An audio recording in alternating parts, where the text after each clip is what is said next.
here at ACO Radio, American Communications Online, or any affiliated stations or websites are not responsible for what guest hosts or call-ins may say. All programming is intended for informational and entertainment purposes only. Hello world, this is TJ Morris, and you're listening to TJ Morris ET Radio. So I go by Teresa Jeanette Morris because that's the name I was told was my legal name. I was born Teresa Jeanette Thurmond, and I got married, and I am no longer married because he passed away. We're going to talk a little bit about some strange things tonight, but funny thing happened on the way to the radio station tonight. John Shaughnessy, that was going to join us tonight, is stuck out at somewhere on the road. So, fortunately, I put Jan and Matt up here, but I don't see either one of them, so looks like the world's throwing me a curveball. But I've got Jan Harzan, who had just happened to be talking to me, and he is an author and a very important archivist for ufologists around the world, and he started Project 1947 and had the backing of the famous billionaire or millionaire, I don't even know, Robert Bigelow. So he's going to come on for us. So if you'll stand by, I'm going to try to call him because he's not on here yet. So let's see if I can get through because he's got strange equipment problems all the time, being way up there in Massachusetts. But so was John. But let's see if I can get him, and we will have some stuff to talk about tonight besides all the stuff we're hearing about in the world with what's going on these days with the world. And God threw me a curveball. Oh, now he's calling in. Let's see. Well, which one do I answer? Let's see. Is that you? I'm calling you. Yeah, it's me, Jan. I was just calling you. Let me hang up. Cool. Okay, thank you, Jan. You're live and on the air with TJ Morris ET Radio and our ACO radios, and we also cross over into Cosmos radios and the Revolution radios. So thank you, everybody. I just want to report that Mike Ringley has passed away on the 25th, and we're celebrating that because we know that he's passed on to another great place. But here's Janet. Hey, Janet, how are you tonight? I'm doing great. How are you? Can you hear me? Good. Yeah. John Shaughnessy at the last minute got stuck out in traffic. He can't get back in time. So Jan's from Massachusetts. They're both from Massachusetts. So Jan is with our UFO Association. He's a wonderful UFO historian. I know you'll just love talking to him. So he's come on, and we're going to set up a regular weekly. So Jan, I'll put Jan Harzan. Jan Aldrich, folks. Jan. Oh, I'm so apologetic. Oh my gosh, Jan, I was trying to hurry up and Janet get it switched. Jan Aldrich, folks. Now, Jan, can you go ahead and introduce yourself, and then we'll let Janet, because you called in first, and I'm in panic mode. I'm not used to the last minute switching everything around, but thank God I've got friends. And I don't know, should I say friends in low places, Jan, or high places with Jan and Janet? We're all over the world. We're all over the We're just in the world. We're in the But go ahead, Jan. existence, I should say. Go ahead, Jan. I didn't catch part of that. You want me to introduce myself, right?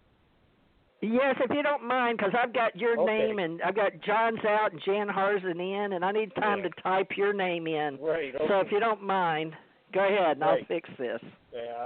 I'm Jan Aldrich. I'm retired Army, 25 years in the Army, and then went to work for the post office for almost the same amount of time. I've been interested in UFOs since junior high, so that's a little over 50 years now. And when I retired from the Army, I started a a project which got funded. It's called Project 1947, and it was about the beginning of the UFO era, tracking down government documents and press coverage of 1947. So we looked at about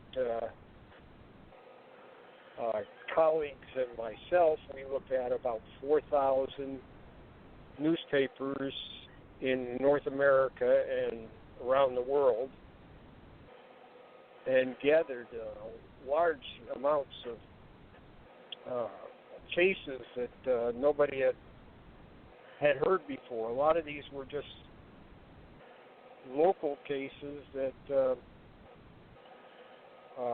were in the local papers and didn't get any, weren't put on the news wires or anything. So these kinds of cases, some of them were very spectacular, and one of the things we did find out was that there's not much new in the UFO era. I know everything just about was in 1947, except for maybe abductions. So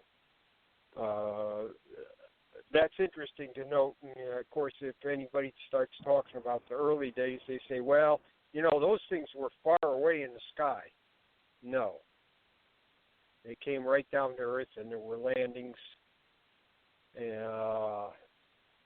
all over the place, just like there are in any other flap. And of course, the authorities were completely they had no idea about how to handle this. So that's I'd like to try to get in some of this, how this whole government thing came into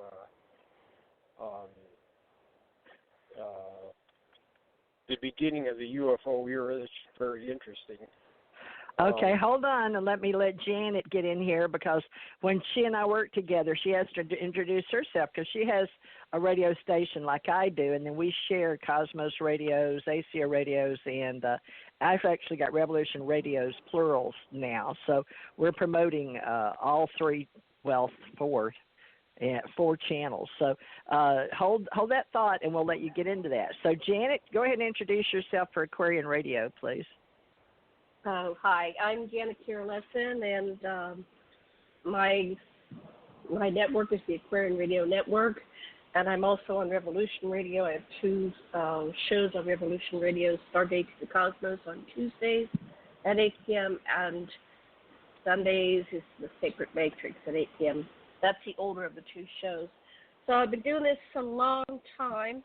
I'm an author. I have about 11 books now, a couple more in the works, and I worked with TJ since, well, this time around 2012, but we actually tracked back to 1993 in Oahu. So I was really interested in what you were saying, Jan. So you said something about nothing is new. I should have written it down. In 1947, this whole thing started. And are they still landing? Are we getting the reports of the landing? I know the early researchers were reporting landings. Yes, there are landings. In fact, if you go to the MUFON website, they have some recent low-level sightings on there.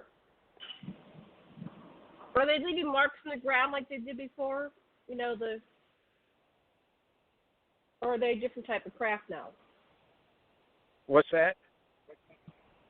Before, back in the day, they used to go out and they'd see these little marks on the ground, you know, like maybe it was a landing gear or something. Are we finding that they're leaving traces, or are they actually landing on the ground, or are they hovering above? Are they leaving traces? Yeah, there are trace cases too. After I'd say the 80s, the amount of landings seem to be going down statistically, but they're still trace cases. There's still cases of interference with radios and car engines and lights and how interference with electricity, in homes and things like that. Mhm. So it doesn't matter if it's 47 or 1947 or 2019. Things like that are still going on. Now, since in the 47 we weren't hearing about the abduction, so did you trace the whole history? When did we start getting stories about abductions? Was that Betty and Barney Hill?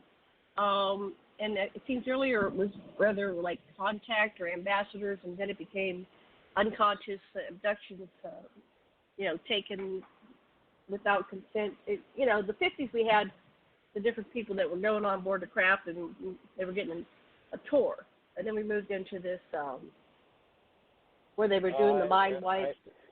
Yeah, do you know? Have you tracked that down when it started? I think there were abductions prior to Hill, or there's claims of abductions prior to the Hills. I think the Hills were the ones that broke the story open. That's what it was. Mhm. So there are people with missing times and everything, and people that are aware of something that appeared to happen to them before 1961 when the Hills case happened. I'm not really the one to ask about that. I tried to leave that to other people. If somebody calls me about abductions, or I meet somebody, I usually try to pass that along to somebody that may be better at working on that. I used to pass everybody along to Richard Hall, but he's deceased. I had one that was very interesting. He was, I don't think he was not intelligent. I thought he was, in fact, to me, he was very intelligent, the way he talked to her, but he was not too well educated. And the way he was talking to me and what it showed to me was, because he keeps talking about these people coming to him and showing him these circles, half circles, pieces out of a pie like, and I think they were trying to, cutting up lines. I think they were trying to teach him higher mathematics. And I'm saying it's just fascinating what you're telling me. This guy he didn't like this thing at all, and he didn't really want to talk to me. So, when I questioned him, he sounded to me very interesting, but he didn't want to really carry on with it. That was to me the most interesting case I've heard of. It's like they were trying to teach him higher mathematics, like trigonometry and geometry and even calculus. But he said, I just don't want to talk about it anymore. Wow. Well, I've been contacting experiencer, and so is TJ. And I've been having I was born in 1964, and I've been having ongoing contact all my life. And right now, born in that year. You know it? What's that? Calvin Parker is born in that year. Your year. Okay. And I had him last night, and he and I did a lot of comparison. So there's something to the nuts and bolts people and the history, but there's also how we can go forward with experiences as well. And we'll be blending all that together, I think, in the future. But Jan is going to help us archive history. Now, Janet, you need to know Jan worked for Bigelow. Tell her your Bigelow story before we get into the